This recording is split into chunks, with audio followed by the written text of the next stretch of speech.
Now you're too shy to show this on film, right? Right. But you're still gonna do us a voiceover. Yeah. Are you gonna include pictures with us? All right, let me ask you. Get away from her. Get away from her. Can I ask you something? What? You heard. Can I ask you something? Sure. I don't mean to be rude or nothing, but what the fuck is this for? Why are you asking people for their scars? We're doing a documentary on scars. Why? Why scars? What? The hedge clippers are your friend, but they can hurt you too. When I was 14 years old, I was trimming hedges for my parents at their home when I happened to cut open the first and second finger of my left hand with the hedge clippers.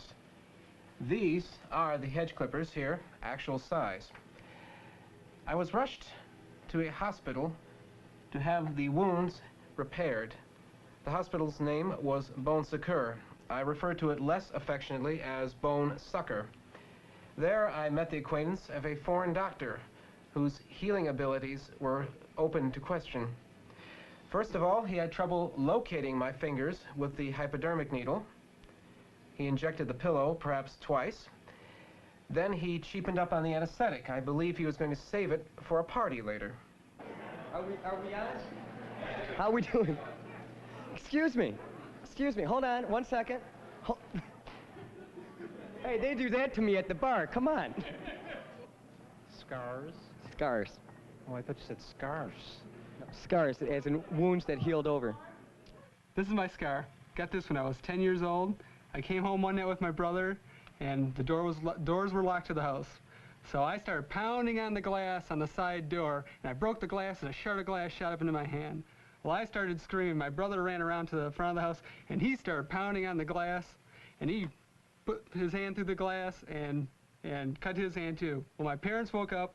They opened up the door. They let us in. They were hysterical. We were hysterical. And my brother ended up going to the hospital to get 10 stitches, but I didn't want to go. How you doing? I'm Jerry, and I got my scar about 5 years ago. And I got it from a birthmark. It was about this big, and it was what they call the giant hairy nevus, and it looked like a big mole, and it was black. Had this hair coming out of it, and I used to rub it every so often, and some little black granules would come off. Well, the doctor told me, well, it might be a good idea to get removed, you know, not only for cosmetic reasons, but it might be like a 1 in 10,000 chance that it might become malignant and cancerous, and if it does, well, you're dead, and there's no turning back, so. Excuse me, do you have any scars? Now, how did you get that scar?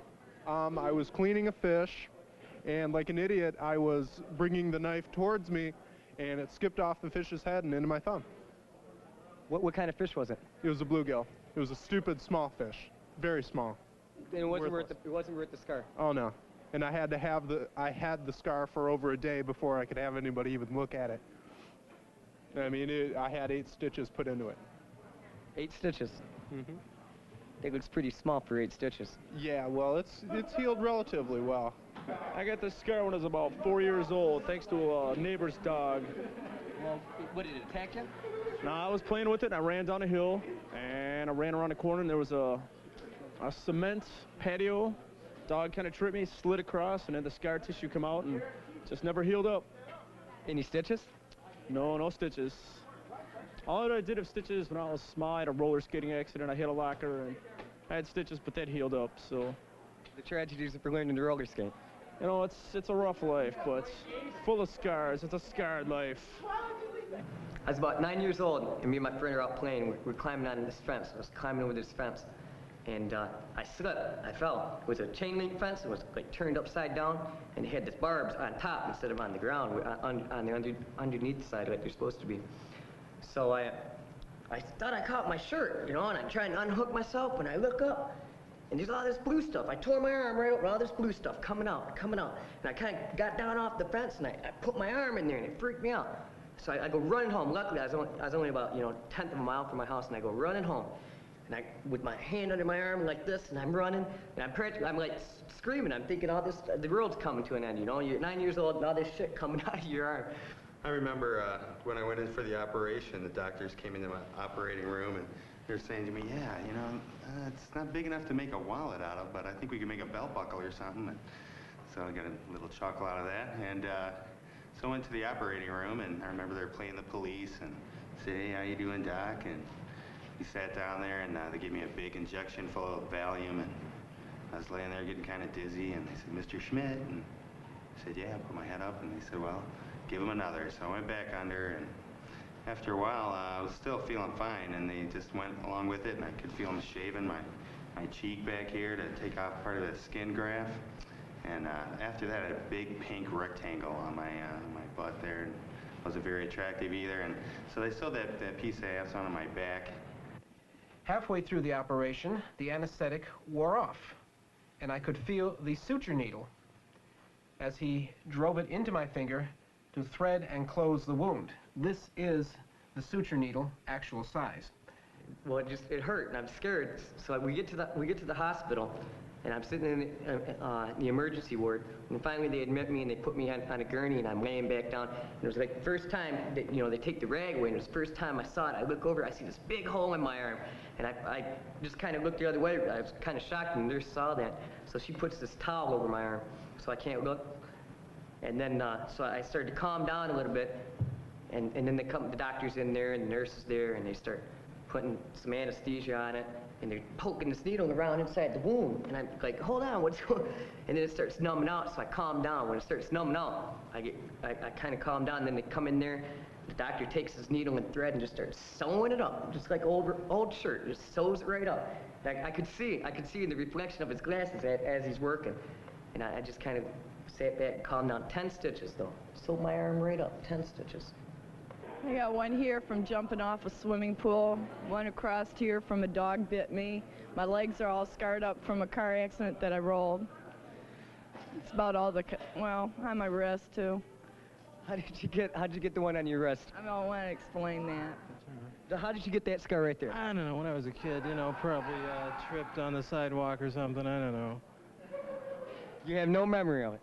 No, not really. It was kind of an old scar, Can you show us the scar that you know how you got it? Let's see. Oh, yeah. I got one on my hand.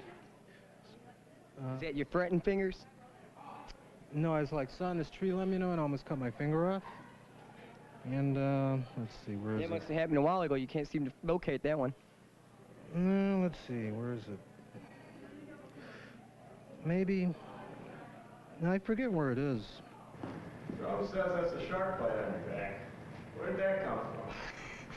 Well, when I was in college, we had a Halloween dance, and our whole hall dressed up as Tarzans, and so it was pretty obvious what I had on my back there. So we painted all these tiger scratches all over our backs and stuff, and I wrote little captions all over my body, like tiger scratch with a little arrow, had shark bite on the back here, had killer snake on my thigh, the arrow pointing up, and it was pretty wild. So what's your feeling in general about scars? Gruesome, but I'll tell you, find me a big girl with a lot of scars, those are the ones to marry. It was about an inch and a half long, I guess. Oh, jagged, too. After you sewed it up and I got the stitches out, it's all jagged. He didn't do a real good job folding it over or anything. He got to real jagged. So what do you feel about scars? I don't know. Maybe, I never really thought about it before. They're just there. I don't want any on my face. But other than that, I don't know. I don't think about it now. Used to feel like it's strained when I pulled on my arm. Feel like it was gonna rip back open or something.